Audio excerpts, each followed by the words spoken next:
We're here with Juli Di Chiro this morning, Superintendent of Schools, and she's going to share some information about the school district and what it's like to be Superintendent of Schools.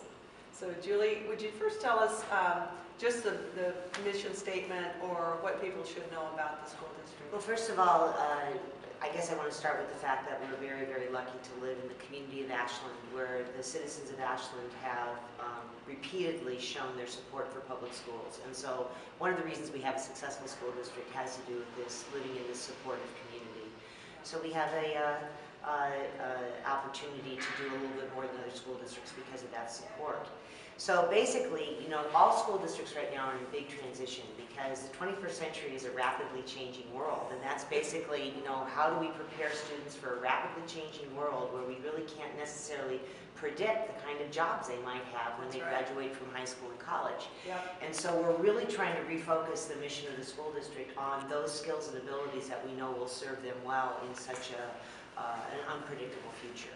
So things like making sure that kids are critical problem solvers, that they can read, write, and speak well, they can think well, that they can work collaboratively, because we know in the workforce, the days of the Lone Ranger are over. Almost all problems that we're working with in the workforce have to do with being able to work collaboratively and sometimes not face-to-face. Exactly. But, you know, via technology and via video conferencing and other ways. So, you know, you might be working with people that you never actually sit around a physical table with. But exactly. You're working with, so, you know, those kinds of communication skills are really important too.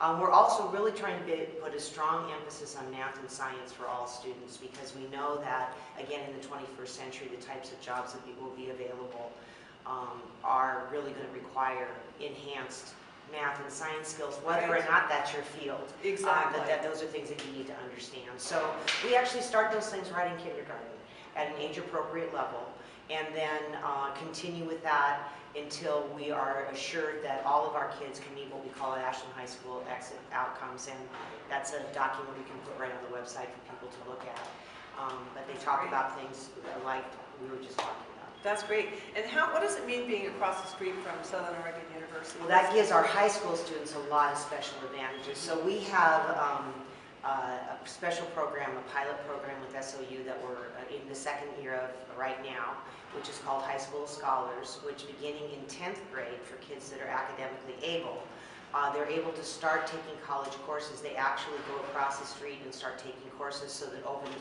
3 years, they will have the bulk of their freshman year completed. Wow. So that's for those kids that really do want to push themselves and are able to handle college work at the 10th grade level. Exactly. Not all students are able to do that. No. But we do also have a number of courses that the kids gain dual credit, either from Rowe Community College or from SOU. And so that students that want to can really collect quite a number of college credits prior to graduation. First of all, that makes them more competitive to get into college, but secondarily, in the cost of college today, it's such an economic advantage for families to be able to pay the rates that we need to pay for them to earn those credits, which is quite low. So they pay less than a Yes, we have a enrolled. special relationship with both SOU. The RCC credits are actually free to the students, and the SOU credits are greatly discounted. And do they leave this campus to go there? It depends. Some of the coursework is taught here. Our teachers, because we have teaching staff with a great number of our high school teachers have master's degrees in their fields, they're able to award those credits here, and so it's coursework that they take here. That's and in other fantastic. cases, they go across the street to SOU. Yeah, exactly. I know Ashland's really known for the theater arts department now. Speech and debate, they're always top in the state. You know, those are things for a small town to offer. Well, our theater arts department is second to none as far as I'm concerned, and the reason for that is our partnership with the Oregon Shakespeare Festival.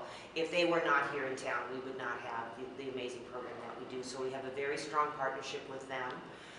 And our kids, we have one of the few vocationally certified theater programs in the country. Wow. So not only are kids able to do the performance end, which is what you see when you come to see our performances, but all the stagecraft, the behind the scenes, costume design, set design, lighting, direction, choreography, you name it, that goes into a production. Right.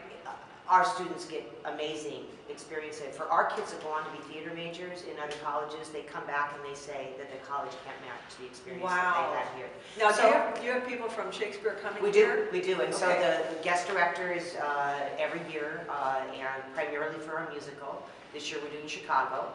Fun. And we'll have a guest director from OSF who comes and works with the students.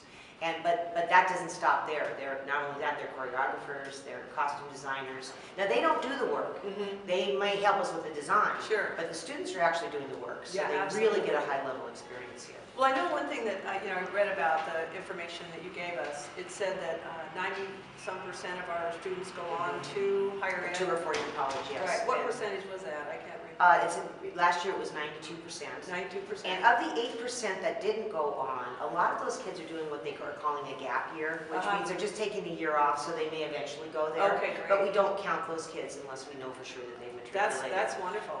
And so I really, again, another community-based program called the Aspire program, and we have a number of community volunteers that come in, start working with kids in their junior year. We target kids who maybe their families have not gone to college, because sometimes the parents can't advise in that way. Sure. We had about, somewhere in the high 60s, 70% of our kids going on to 2 and 4 year college prior to starting the Aspire program 5 years ago, and now we're in the 90s. Wow. And that we know that's the Isn't that reason, because we're able fantastic? to, and again, community support, community volunteers coming in helping. So if somebody just moves into town, they want to be involved, their kids are in the middle school, whatever, is it easy for a parent to be involved? Absolutely. We have so many parent volunteers, and that is another big difference for our school district, is that, all school districts in the world right now are suffering budget cuts, and we're able to supplement with a strong volunteer base that they have.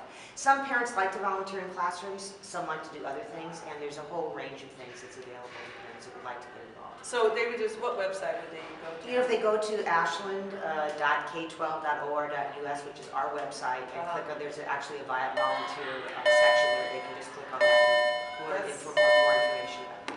That's fantastic. Yeah. We're changing classes. Go ahead, Sam. With the State-of-the-art waiting room, obviously.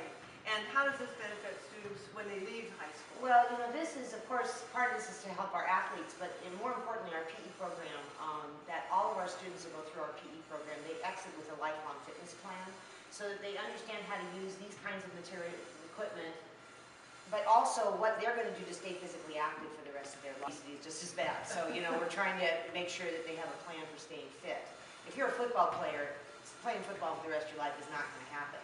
So even for our really extreme athletes, they still need to have a plan to stay fit. And so this is one of our resources that help kids to do that. This is a beautiful facility.